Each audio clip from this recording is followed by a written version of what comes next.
Suzuki Jimny എന്തുകൊണ്ട് ഇന്ത്യയിൽ ഫെയിലായി? നല്ല കോമ്പാക്ട് ആയിട്ടുള്ള ഒരു ബോക്സി ഡിസൈൻ, 4x4 കേപ്പബിൾ ആയിട്ടുള്ള ഒരു ഓഫ് റോഡ്. ഇത് 1970 ഇതിന്റെ ഒരു ഫസ്റ്റ് ജനറേഷൻ വന്നിട്ടുണ്ടായിരുന്നത്. അതിനുശേഷം ഇതൊരു ഗ്ലോബൽ ഐക്കണായിട്ട് മാറിയായിരുന്നു ജിംനി എന്നുള്ളത്. 2023 ഇതിന്റെ ഒരു 5 ഡോർ വേർഷൻ ഇന്ത്യയിലോട്ട് വന്നപ്പോൾ കഥ ആകെ മാറി. എന്തുകൊണ്ടാണ് ജിംനി ഇന്ത്യയിൽ ഫെയിൽ ആയിട്ടുള്ളത്? ഇത് തോറ്റു പോകേണ്ട ഒരു കാറായിരുന്നോ എന്നുള്ളതാണ് നമ്മൾ ഈ ഒരു വീഡിയോയിൽ ഡിസ്കസ് ചെയ്യുന്നത്. അപ്പോൾ it's me, nice to meet you. Support ചെയ്യുക, നിങ്ങളുടെ സജഷൻസ് എല്ലാം കമന്റ്സിൽ അറിയിക്കുക. ഫസ്റ്റ് വൺ എന്ന് പറയുന്നത് ലെഗസി ഓഫ് 3 ഡോർ ജിംനി. പിന്നെ ഇതിന്റെ നെക്സ്റ്റ് പോയിന്റ് എന്ന് പറയുന്നത് നോ മേജർ അപ്ഡേറ്റ്സ് എന്ന് പറയാം.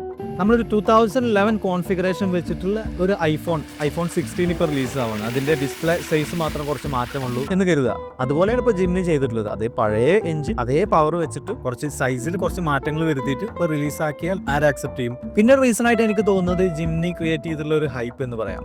നെക്സ്റ്റ് പോയിന്റ് വരുന്നത് ഹയർ പ്രൈസ് ടാഗ്. പിന്നെ അടുത്തൊരു പോയിന്റ് ആയിട്ട് നമുക്ക് പറയാം ലിമിറ്റഡ് അപ്പീൽ. നമ്മുടെ ഒരു മൈൻഡ് സെറ്റുമായിട്ട് ജിംനിക്ക് ഒത്തുപോകാൻ പറ്റില്ല എന്ന് പറയാം. ഇതിന്റെ ഒരു പ്ലേസ്മെന്റ് ആൻഡ് മാർക്കറ്റിംഗ്, അതായത് ഈ ഒരു ജിംനിനെ ഇവരെ എവിടെ പ്ലേസ് ചെയ്തു, ഏത് രീതിയിൽ മാർക്കറ്റ് ചെയ്തു എന്നുള്ളത് ഒരു ചോദ്യമാണ്.